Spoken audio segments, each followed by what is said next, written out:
We all know that we're going to die, yet we still have to continue and make choices. This is true. Thank you for the great news, Oscar. He is, of course, talking about his character in Dune.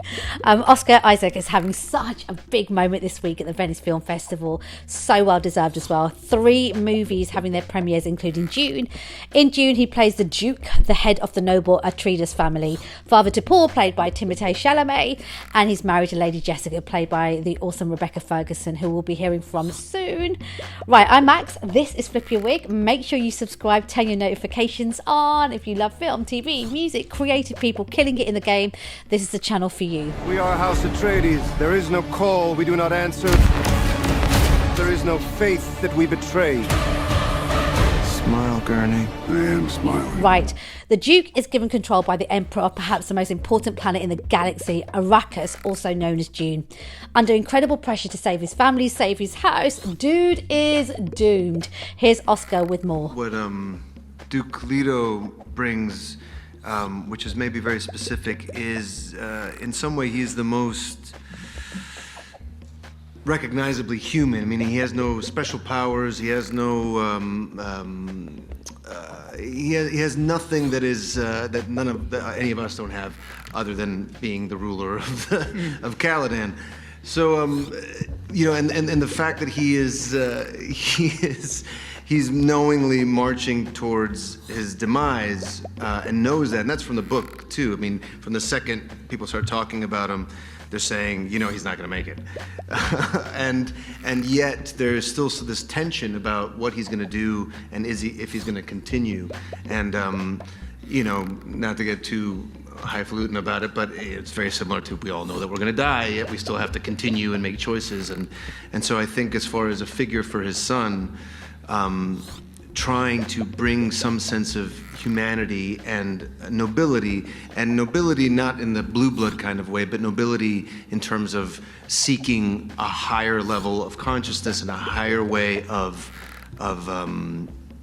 leading a nation and of leading a people, especially coming into this place. Like, how do you inherit all of this ugliness and all of this evil and all these machinations that are out of your control, and try to move towards a more noble state of being?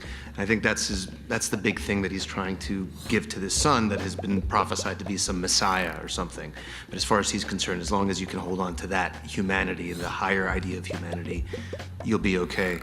And it's an interesting dynamic between the two of them. That was something we had to talk a lot between Rebecca and I, about how much do they know about what each parent is doing? How much does he know about all of this, you know, manipulations over the centuries and what this means? You know, it starts with this thing that she was supposed to have a daughter, and she gave me a son instead. You know, she broke the rules out of some sense of love. Is it because it was a sense of love, or is it because she already knew it was time for this Messiah to show up?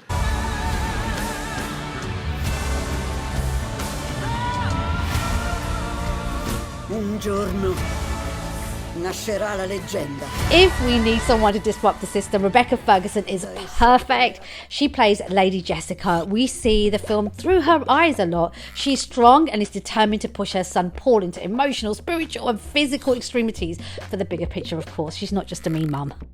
What I love is you can do films and you can ride along, I feel, on other people's description of character description or emotion, and I feel we all have our own identity, really and truly, in this. We all have our own relationships to each other and to the spice, and to you can't just ride along. I mean, for me, or for Jessica, it's such a mind game and an emotional one as well. That balance of being a mother, but also having such a strong belief in something greater than just being a mother.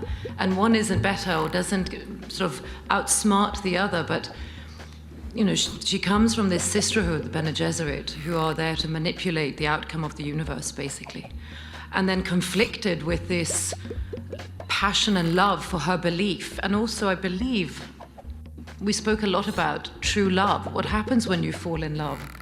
And the request of creating a son versus my chores. Which one do you go for? You know, it's a constant struggle. And you say mind. I mean, this is her entire identity. It's the mind struggle, but the emotional protection of children, of your child, of your loved ones, and knowing what is right. It's and finding those lovely balances. Thankfully, I had a director helping me from one emotion to the other. I was quite confused sometimes. So Dune is out October the 22nd in UK cinemas, and it will be streaming on HBO Max.